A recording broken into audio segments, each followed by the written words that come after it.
Welcome back aboard USS Cod. We've just had a wonderful weekend with our solar eclipse, but it's time to get back to some hidden history. And today, Curator Ben and I are here in the cruise mess deck. All the wonderful appointments in here as Evan does this beautiful sweep around the room. Right now, commence sweeping.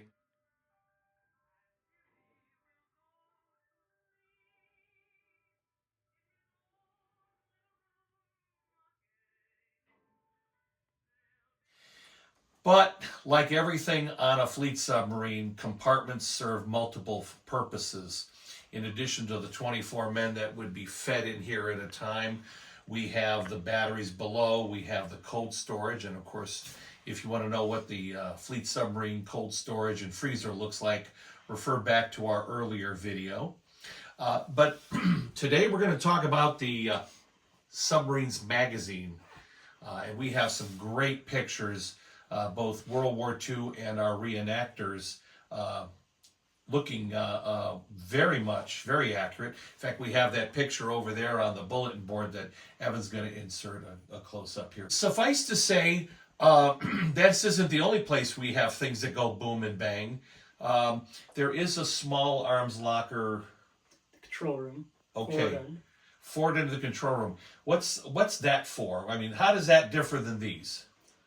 More ease of access, and that's where your actual weapons, the majority of them will be stored. More smaller arms, 1911s and Thompsons can fit in there. Can they fit in that little thing? Yeah. Wow. Okay, I thought it was mostly pistols. What kind of pistols are we carrying? 1911s. That's the 45. Yep. Okay, and thanks to Rich McElney on the Pampanito doing some, again, as always, yeoman work in researching blueprints and such. I see that in the Pampanito blueprints, there's even provision for 22 caliber target pistols. Why would they be aboard? Well, for target practice, homing in your aim. So when you got to use your bigger small arms ammunition against a rowdy junk crew, then you can hit them. By the way, we do have 22 caliber bullet holes in the after part of our crew berthing, which indicates maybe they didn't wait to go topside to start target practicing. I guess that makes sense though, because you want to save the bigger ammunition, the 45s and such, for the bad guys, so you can hone your pistol skills with 22s, because you need to save ammunition. Because according to the loadout blueprints, we only carried 4,000 or 5,000 rounds of small arms ammunition. You don't want to waste that on a 75-day trip. Now, what do we have in front of us, Ben? Well, that's a small arms ammunition box. Carry your small arms ammunition and carry the 30-06 or the 45 or even the 22 for your small target. Maybe at some point Evan can get over here and basically catch this nice little engraving here that says small arms AMM box, Mark 1 motto, and it's got some kind of a date. But you may have to help the director here, because this has got a whole lot of hold downs. This is what I should have been using to bring my lunch to school in elementary school, because Mom gave me double the ho-hos. Anyway, so this is the kind of a box. You don't want to have loose ammo down in our magazine. They are steel padlocked compartments in the lower deck that does follow the curvature of the hull, but you want to keep everything nice and tidy. So a nice rectangular box is going to keep small arms and the ammunition. This is, I guess, something you could bring up the hatch, and then when you're up shooting at mines and things. Okay, so for those of you you want to see, that is sadly empty. If anybody wants to donate some 1911s, we're more than willing to accept those. This does have a custom fit fiberboard box. I don't want to say that's cardboard. That is World War II. And by the way, this was donated by Harold Wright, who was a World War II Seabee, and on August 9th, 2006. So Harold, if you're out there, again, thank you very much for this donation. This is something we keep in our magazine. Now, Ben, you were talking small arms. Where is the cutoff between small arms and some big arms?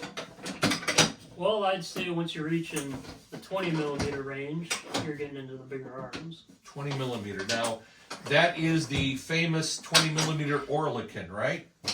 As designed and early construction fleet boats, they were carrying, I guess before the war, a 3-inch 50 caliber pop gun and a bunch of, well, not a bunch, but maybe some 30 caliber machine guns and 50s. And after those early war patrols, they were proven to be just woefully inadequate. So what was the next step up? The early patrols on fleet boats, what were they carrying? Well, earlier patrols, they went from 20s to 40s millimeter Bofors. But they had to step up to the 20s, right? Wouldn't you say? So if they had, because I mean, if we look at the pictures of early fleet boats with the large kind of nuclear submarine sails, there are no gun decks. So there is that 3-inch 50 pop gun. There on the back cutout, there is an air pedestal mount for a 30 cal. So then they upgrade to the 20s when they start cutting down the sails and creating gun decks. And COD was built initially with a 4-inch, and of course the 3-inch 50, as quickly as the 4-inch modified surface ship guns were available, they had to install muzzle and breech covers, pressure proof, waterproof, so they could operate those after they'd been submerged. But the smaller weapons, of course, were 20s, and COD had that 4-inch 50 forward, and we had 20 millimeter single 20 forward and a single 20 aft, and we carry that outfit through the first 5 war patrols. So apparently that was sufficient. But then in the Mare Island refit of December 44 to February 45, COD gets a major upgrade. We get the 5-inch 25 wet mount, and then we get if I can, okay, we get 140 millimeter. We retain the aft 20 millimeter on the cigarette deck, and then we move another 20 millimeter to the now vacant forward gun mount. And that lasts only as long as it takes COD to get from Mare Island to Pearl Harbor, because in the words of Caddy Atkins, our skipper, I put ashore the 20s and added a 40 millimeter to simplify our ammunition loadout. And, you know, that kind of makes sense. When we get down there in a minute, that magazine is not very big, and to have an additional supply stream, to use some management terms, of 20 millimeter. You got 50s, you got all the small arms ammunition, then 40s, and then the 5-inch ammunition. They have 20s, you know. And so we put the Oerlikons ashore, and frankly, as a former curator and now director here, I'm happy with that, because our friends on the cobia are doing a lot of maintenance on their 20 millimeter. Apparently, you know, it's a weapon that you don't haul up and mount like the 50s. You leave it up there, and in the weather, that's a maintenance nightmare. Rich Pikelny has done some incredible research work on Pampanito's 20 millimeter. And again, there's a lot of infrastructure, because the 20s have cylindrical drums, and hopefully we'll have an insert here of one of Rich's pictures.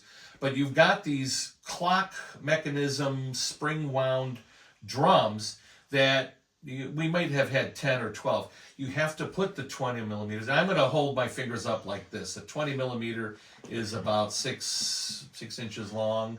Obviously, the shell is 20 millimeters in diameter. It's got a very good sized powder case. But you had to hand load these drums with a crank mechanism. And Rich has discovered that the early, or at least some fleet sub tables, had brackets that you could mount the magazine winding mechanism to load them up here when you weren't eating. We found no evidence of that under our tables, but not to say that it probably wasn't done at some point.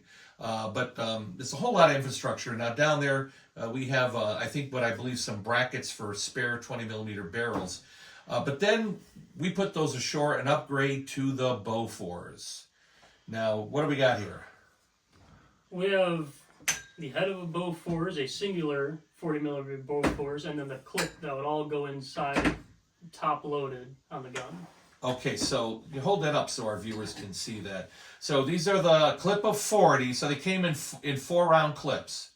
And these are dropped into the upper receiver of the Bofors. And so they came in 4-round clips. But these weren't handled up the hatch naked like this, were they? No, they came in their own storage boxes. They had really nice, and we have some of those down there.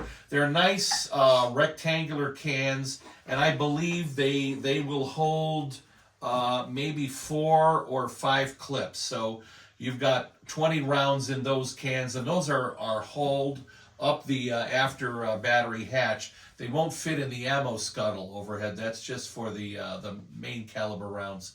And of course, there are the ready service lockers topside, which would have had probably 40, 50 rounds for each of the lockers.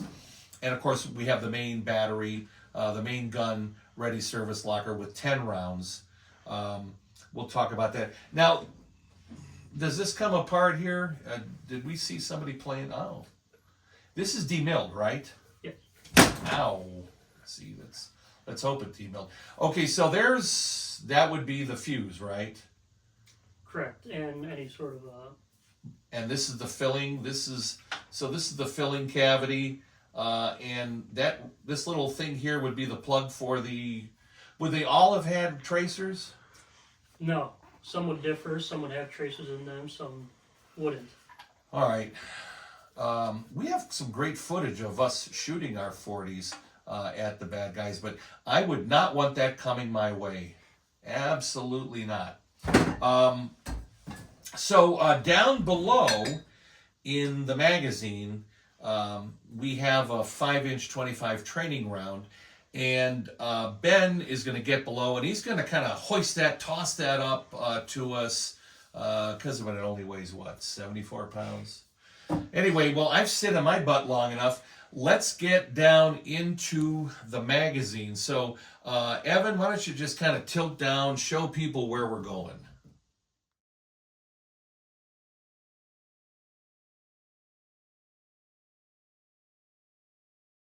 Well, here we are all down in the magazine.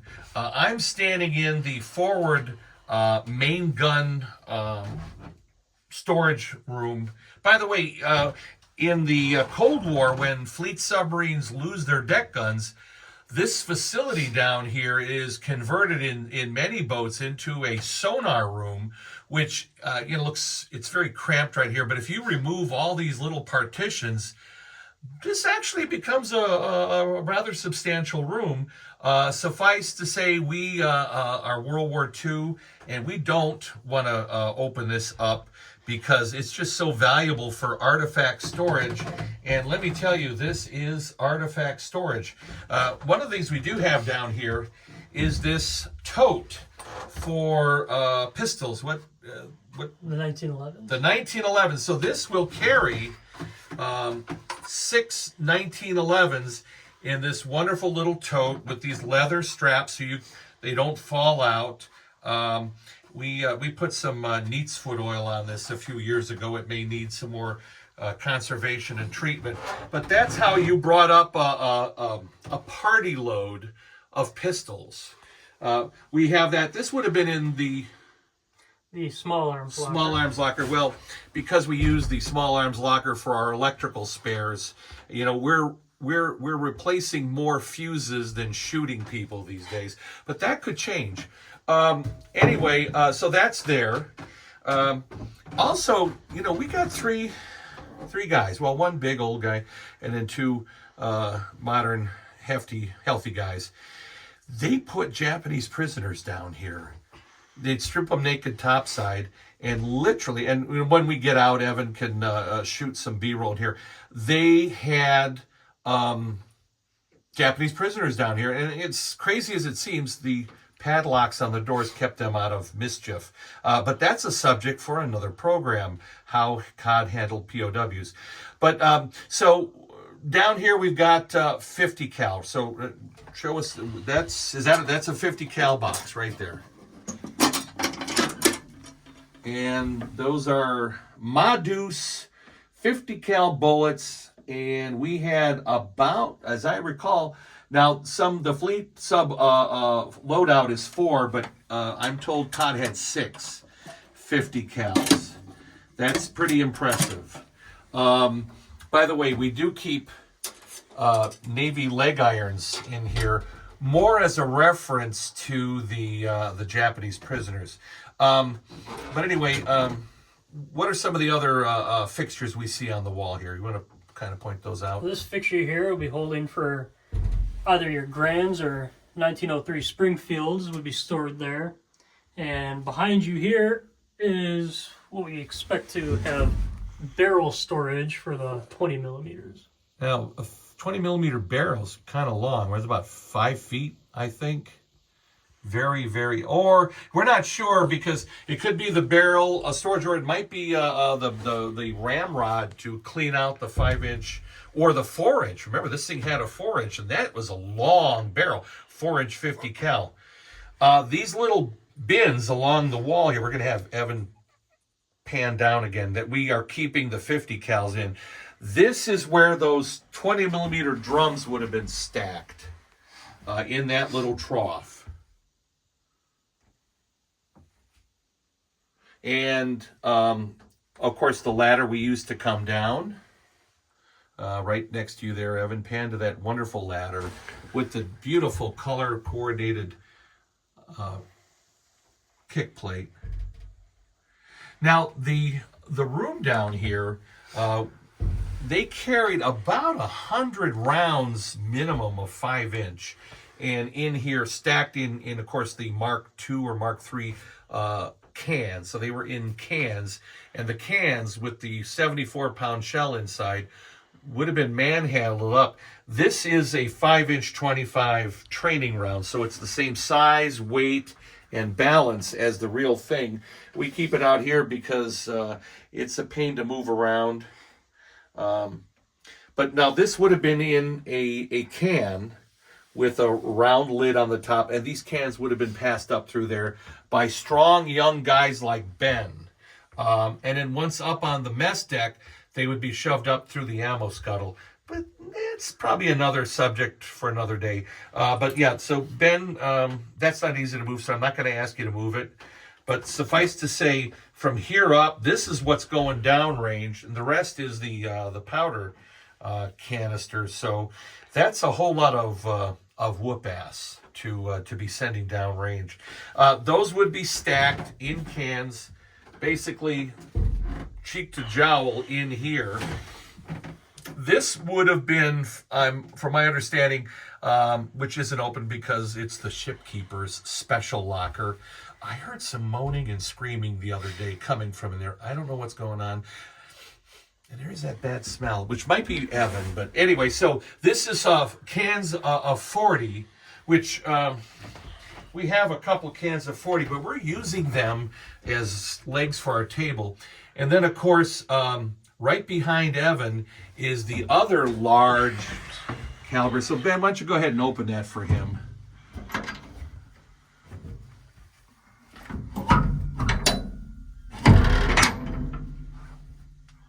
Now, again, curator storage. So kind of get in there, Evan. And we see some very telling brackets on the wall on the right-hand side. Those were for steadying, I believe, probably either additional 5-inch or perhaps 40 millimeter, because we're carrying 2 40s, and those 40 millimeter heavy machine guns can just lay down the lead. So then again, that's a rather generous sized room.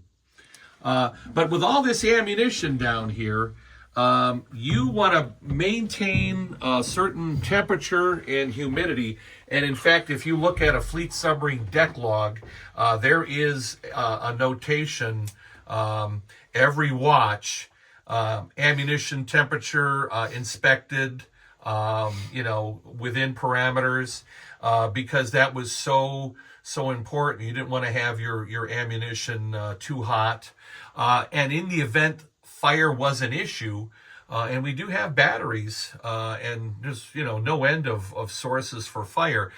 You have in the control room, and again, this is another B-roll we can insert. There is a covered glass topped valve handle that's marked magazine flood valve, and you could begin spraying water into the magazine. And the magazine, even though it's subdivided, you see these pipes in the overhead.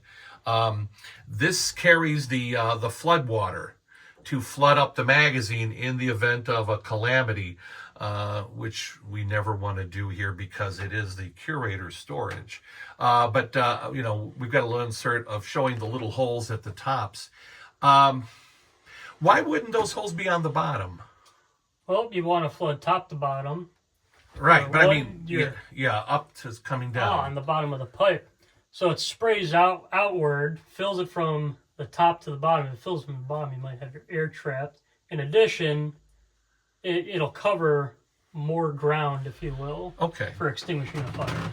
And because it's a magazine, we have the standard fleet submarine steam tights, which are those long, kind of round bottom jelly jar light fixtures. But our friends Ryan are certainly very familiar on those battleships. This is a magazine steam tight. It's a little wider, and it's a shorter, a more gentle radius, if you will. It's designed so as not to create so much of a head knocking, but it's a steam tight so that you can illuminate this but not have any electrical sparking, which would be a bad thing, wouldn't it? Now, speaking of the environment, I'm going to ask you to step aside, because this main door, we know this was the main caliber ammunition. These little clips here, what do we see on the outside of the door? You see a bracket there?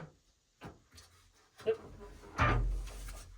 This is where the thermometer was mounted that gave you the official temperature reading down here. So every watch, somebody on one of the gunner's mates or the gunnery torpedo officer, probably the junior gunnery torpedo officer, which on their last patrols was Freddie Krubel, they would come down and they would reference the mercury thermometer that would be mounted here. And I guess it's got some nice spring-mounted tabs here. But anyway, so this is the magazine. Oh, we've got to include this little thing over here. Ben, talk about that little room there. The small locker? Yeah. Additional storage. Now you'll see it's not as big as the others. So you're storing your smaller arms ammunition in here as well. Okay. Are we using it for anything? Like maybe putting our ho-hos, candy, ding-dongs? Okay. All right. Well, Ben, I'm at a loss for anything else that we want to say about the magazine. Suffice to say, this isn't someplace I want to hang out too long, especially if I'm surrounded by all this ammunition. We are standing on that little platform, and of course there's little additional gutters down here. There's quite a bit of storage down there.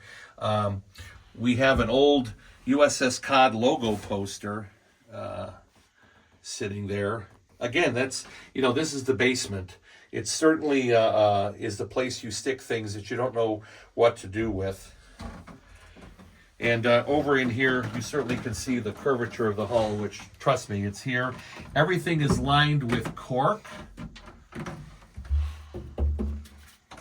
And there's little brackets and things to allow air to circulate and probably water to circulate. Again, another one of those ammunition light fixtures. Well, I think we're done here. Now, later on, when we talk about prisoner handling, maybe we can find Norm Yamahiro. He promised to wear a loincloth and sit down here and be a Japanese prisoner. we'll have to get a hold of him, see if he wants to help us out with that. Anything else we need to say?